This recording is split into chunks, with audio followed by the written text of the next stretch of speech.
Τα έσοδα του προϋπολογισμού απεδέχθηκαν 167 βουλευτές. אחרי 3 ימים של דיונים סוערים, הפרלמנט היווני אישר הלילה את התקציב לשנה הבאה. תקציב מצומצם, אכזרי, ומגביל עוד יותר את אזרחי המדינה שממשיכה להידרדר לשפל כלכלי. ההצעה שאושרה כללה קיצוצים בסך של כ9 מיליארד יורו במשכורות ובפנסיות של עובדי המגזר הציבורי, העלאת מיסים והעלאת גיל הפרישה מ-65 ל-67. זאת כצעד נוסף המקרב את הממשלה לקבלת חבילת סיוע נוספת מהטרויקה. Έκανε αυτά τα οποία ζητήθηκα να κάνει και αυτό ομολογείται από όλους και τώρα ήρθε η ώρα των δανειστών να κάνουν εκείνα που δεσμεύτηκαν και εκείνοι να κάνουν και θα το κάνουν.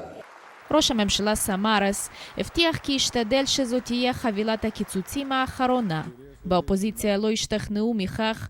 יושב ראש מפלגת השמאל סיריזה קרא לבטל את צעדי הצנע ולמחוק את חובותיה של יוון. Όλος ο κόσμος πια, ακόμα και οι πιστωτές μας, καταλαβαίνουν ότι το πρόγραμμα αυτό δεν βγαίνει και το ελληνικό χρέος δεν είναι βιώσιμο. Όλοι το καταλαβαίνουν και όλοι το λένε, εκτός βέβαια από την κυρία Μέρκελ, που έχει το δικό της σχέδιο για τη γερμανική Ευρώπη. גם הניתוח של העיתון הכלכלי אקונומיסט העריך היום כי יוון לא תוכל לצאת מהבור הכלכלי אם לא יוחלט על מחילת חובותיה.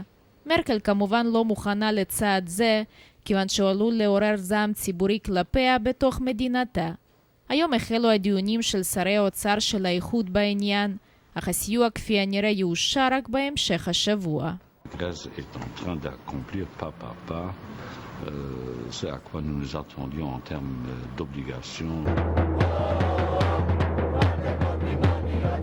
ובינתיים, בלילה שוב יצאו אלפים רבים לרחובות אל מחוץ לפרלמנט. קיצוץ בתקציב בא אחרי ששבוע שעבר הצביע הפרלמנט היווני על צעדי צנע נוספים. Και είναι τόσο κακή η κατάσταση που πιστεύω ότι πρέπει να αντιδράσουμε όλοι, να αντισταθούμε, γιατί αλλιώς δεν έχουμε μέλλον.